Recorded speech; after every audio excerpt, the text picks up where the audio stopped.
പ്രിയപ്പെട്ട കൂട്ടുകാരെ, റാഷണലൈസേഷൻ അതിൻ്റെ മലയാളം യുക്തീകരണം എന്നാണ്. ഇവിടെ ഒരാൾക്ക് തെറ്റ് സംഭവിക്കാം, അതല്ലെങ്കിൽ ഫെയിലിയർ സംഭവിക്കാം. പക്ഷേ ഇയാൾ എന്ത് ചെയ്യും? രക്ഷപ്പെടാൻ വേണ്ടിയിട്ട് ആരെയും കുറ്റപ്പെടുത്തുന്നില്ല. ഒരാളെയും കുറ്റപ്പെടുത്തി അതല്ലെങ്കിൽ ഒരു വസ്തുവിനെ കുറ്റപ്പെടുത്തുക അങ്ങനെയൊന്നുമില്ല. കുറ്റപ്പെടുത്തൽ വന്നാൽ മാത്രമാണ് അത് പ്രൊജക്ഷൻ ആവുന്നത്. എന്നാൽ പരീക്ഷയ്ക്ക് ഈ പ്രൊജക്ഷനും റാഷണലൈസേഷനും കൺഫ്യൂഷൻ സൃഷ്ടിക്കാറുണ്ട്. ഒന്നാമത് നിങ്ങൾ മനസ്സിലാക്കേണ്ടത്, ഈ റാഷണലൈസേഷൻ എന്ന് പറയുന്നത് ഒരു ഡിഫൻസ് മെക്കാനിസം അല്ല, അഡ്ജസ്റ്റ്മെൻറ്റ് മെക്കാനിസമാണ്. അതായത് പ്രതിരോധ തന്ത്രമല്ല, സമായോജന തന്ത്രമാണെന്ന് മനസ്സിലാക്കാം. അതായത് നമ്മൾ എന്തെങ്കിലും കാരണങ്ങൾ കണ്ടെത്തി നമ്മളുടെ തോൽവിക്ക് നമ്മൾ തന്നെ സമാധാനം കണ്ടെത്തുകയാണ് ചെയ്യുന്നത്. ആരും ദ്രോഹിക്കുന്നില്ല. നമ്മുടെ മനസ്സ് നമ്മൾ ആ അവസ്ഥയിൽ നിന്ന് രക്ഷപ്പെടാനായിട്ട് ഓരോ കാരണങ്ങൾ കണ്ടെത്തി എന്ത് ചെയ്യുന്നു? സമാധാനിക്കുന്നു, സ്വയം സമാധാനിക്കുന്നു. അതിനെയാണ് റാഷണലൈസേഷൻ എന്ന് പറയുക. അപ്പോൾ ഇതിനെ യുക്തീകരണം എന്നാണ് പറയുക. പക്ഷേ നമ്മളുടെ ഇതിൽ, അതായത് റാഷണലൈസേഷൻ എന്ന് പറയുന്ന ഡിഫൻസ് മെക്കാനിസത്തിൽ 2 ശൈലികൾ വരുന്നുണ്ട്. ഒന്ന് പുളിക്കുന്ന മുന്തിരിങ്ങ ശൈലിയും പിന്നെ മധുരിക്കുന്ന നാരങ്ങ ശൈലിയും വരുന്നുണ്ട്.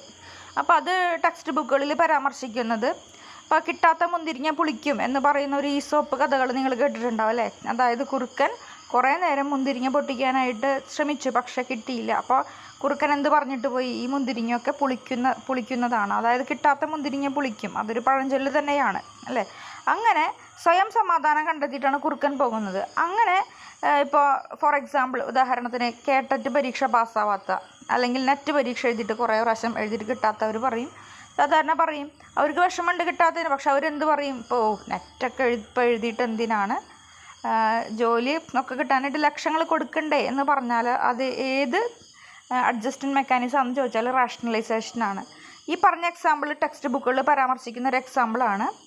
തന്നെ വേറെ മധുരിക്കുന്ന നാരങ്ങ ശൈലി എന്ന് പറയുമ്പോൾ ആക്ച്വലി നമ്മളുടെ ഇപ്പോഴത്തെ അവസ്ഥയിൽ സാറ്റിസ്ഫൈഡ് അല്ല, പക്ഷെ മറ്റുള്ളവരെ നമ്മൾ സാറ്റിസ്ഫൈഡ് ആണ് എന്ന് മനസ്സിലാക്കാനായിട്ട് കുറേ അഭിനയിക്കും.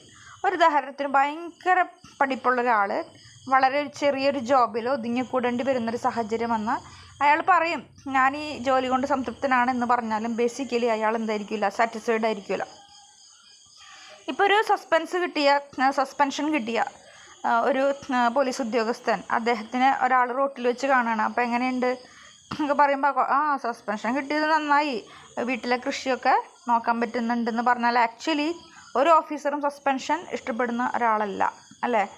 സസ്പെൻഡ് ചെയ്യപ്പെടുക എന്ന് പറയുന്നത് ഇഷ്ടപ്പെടുന്ന ആളല്ല. പക്ഷെ അയാൾ ഒരു ന്യായീകരണങ്ങൾ കണ്ടെത്തിയിട്ട് അയാളെ സന്തോഷിപ്പിക്കുകയാണ്.